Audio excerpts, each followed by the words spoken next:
Hablamos del nuevo bombardeo contra embarcaciones que cargaban cocaína en el Mar Caribe. Hay 6 muertos, según confirma hasta ahora el secretario de Guerra de Estados Unidos, Juan Camilo Merlano.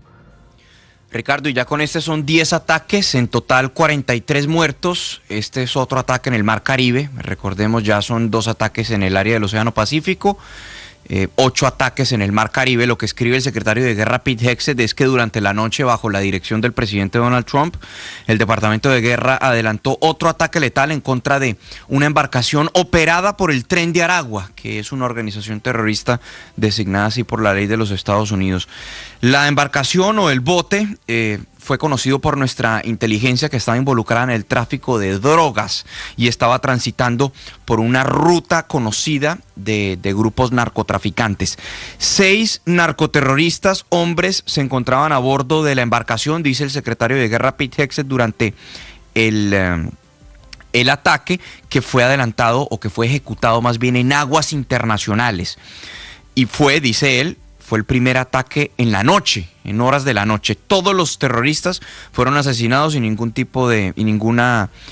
efectivo estadounidense resultó afectado. Y allí repite su mensaje de que los carteles del narcotráfico en el hemisferio van a ser tratados así como ellos trataban a Al Qaeda, la organización terrorista, día o noche. Entonces es el primer ataque que se hace en horas de la noche. Allí se alcanza a ver en el video que publica el secretario de Guerra, el bote tenía 2 motores, es lo que se alcanza a ver en estas imágenes. Estaba detenido en alta mar y es impactado por un único misil, el cual lo destruye, Ricardo.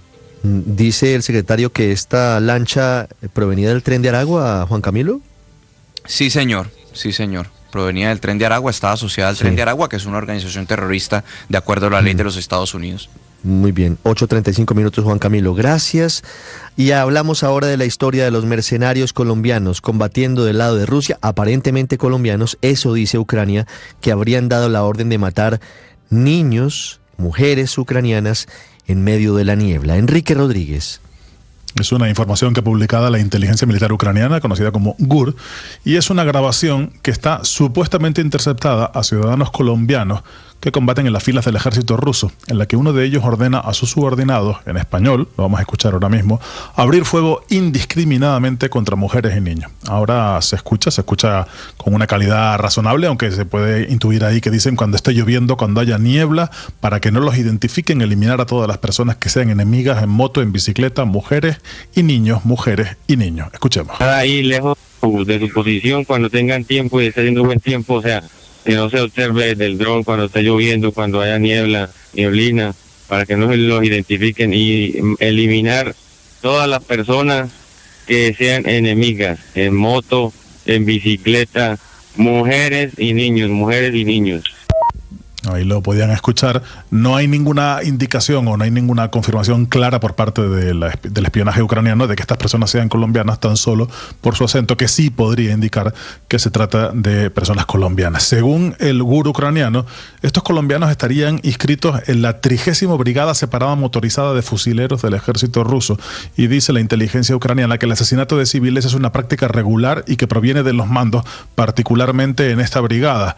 Kiev además está investigando un caso en que esta misma unidad habría matado a tiros a varios civiles cerca de la ciudad de Pokrovsk, en la región occidental de Donetsk. Recordemos también que tanto Rusia como Ucrania han contratado para esta guerra a soldados de fortuna de numerosos países, y entre ellos hay un número importante de colombianos, Ricardo. Se confirma la liberación de 17 colombianos que estaban detenidos en cárceles venezolanas por parte del régimen de Nicolás Maduro. Lo había anticipado este miércoles el presidente Gustavo Petro. Desde Caracas, Santiago Martínez. Sí, Ricardo, de los 38 colombianos detenidos acá en Venezuela, acaban de ser liberados 17, trasladados a la población de Ureña, estado Táchira, y entregados a las autoridades colombianas.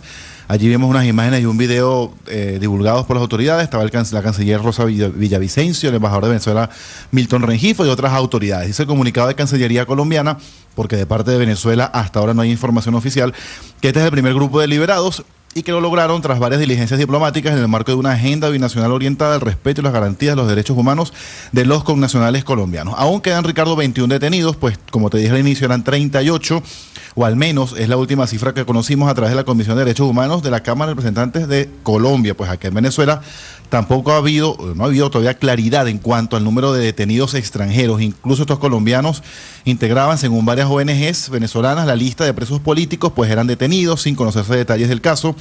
En muchos casos de ellos, pues ni siquiera los familiares se comunicaban con ellos por semanas o meses, ni siquiera eran llevados a tribunales. De hecho, voceros del gobierno, cuando se referían a los extranjeros detenidos, los incluían o los calificaban de mercenarios y paramilitares. Por ejemplo, uno de los casos era el de Arley Danilo Espitia. Su hermana, Lorena Espitia, explicaba en su momento que su hermano fue arrestado tras cruzar la frontera junto a una amiga venezolana, que lo detuvieron luego de hacerle una entrevista, le dijeron que tenían que trasladarlo a otro lugar y después no supieron más nada de él. No sabemos, Ricardo, si Arley Espitia está entre este grupo de liberados. Te repito, 17 colombianos que estaban en cárceles venezolanas han sido excarcelados, aún quedan 21 más. Ricardo. Estamos viendo las fotos de la canciller en el puente de Tiendita, la canciller Rosa Villavicencio, de los agentes de Migración Colombia en esta gestión que ha sido realizada hace algunas horas por parte del gobierno de Gustavo Petro ante el régimen de Nicolás Maduro. Hasta hace algunas décadas era natural que las misas católicas fueran rezadas en latín por los sacerdotes. Entre otras cosas, daban la palabra de espaldas desde el púlpito hacia los feligreses. Esa práctica fue prohibida por el Concilio Vaticano II, ha sido muy criticada, entre otros, por el Papa Francisco, y curiosamente, por ahora solo por una vez, este sábado, ha sido autorizada una misa en latín en el Vaticano por parte del Papa León XIV. Silvia Carrasco. Misa tridentina es como se llama esa misa, Ricardo, la misa que se da de espaldas a la feligresía, llena de cantos gregorianos y hablando en latín, o sea, una misa absolutamente críptica para toda la feligresía. Y esa misa, claro, era normal antes del Concilio Vaticano II. Recordemos, el Concilio Vaticano II fue en el año 62, del 62 al 65, o sea, antes de que muchos de nosotros naciéramos, y fue cuando se hizo ese cambio. Se permitió que la Biblia y que la misa fuera en el idioma local. Pero los tradicionalistas lo seguían practicando y lo seguían practicando incluso en el Vaticano. Entonces fue cuando el Papa Francisco en el año 2021 la restringió. Dijo que esa misa tridentina solamente se podía hacer en privado, no en escenarios públicos. O sea, dijo que no era posible porque sentía que con eso lo que estaban tratando era de instrumentalizar la misa en latín para destruir el legado del Concilio Vaticano II. Y recordemos además que el Papa Francisco estaba siempre muy preocupado del acercamiento de la Iglesia a la gente común. Por lo tanto, la prohibió en ese momento, hace ya 4 años. Y lo que está haciendo ahora, dicen que el Papa León XIV lo que está haciendo es un gesto conciliador para poder acercar estos lados tan divididos, tan radicalizados que hay entre conservadores y progresistas dentro de la Iglesia Católica. Y la va a autorizar por una sola vez, pero en un lugar tan imponente como la Basílica de San Pedro. O sea, este sábado, uno de los más feroces opositores del Papa argentino, el cardenal ultraconservador norteamericano Raymond Burke, va a llevar a cabo una misa tridentina ahí en la Basílica de San Pedro. Dicen que es una rama de olivo del Papa León XIV, que no quiere tener esa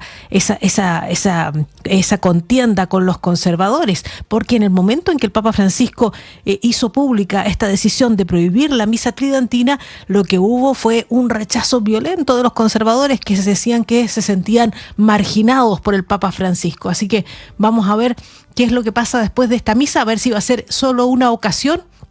Pero lo que es insólito es que a pesar de esa cercanía que se veía entre el Papa León XIV y el Papa Francisco, el Papa León XIV ha autorizado nuevamente la misa en latín y con el sacerdote de espaldas en el Vaticano, Ricardo.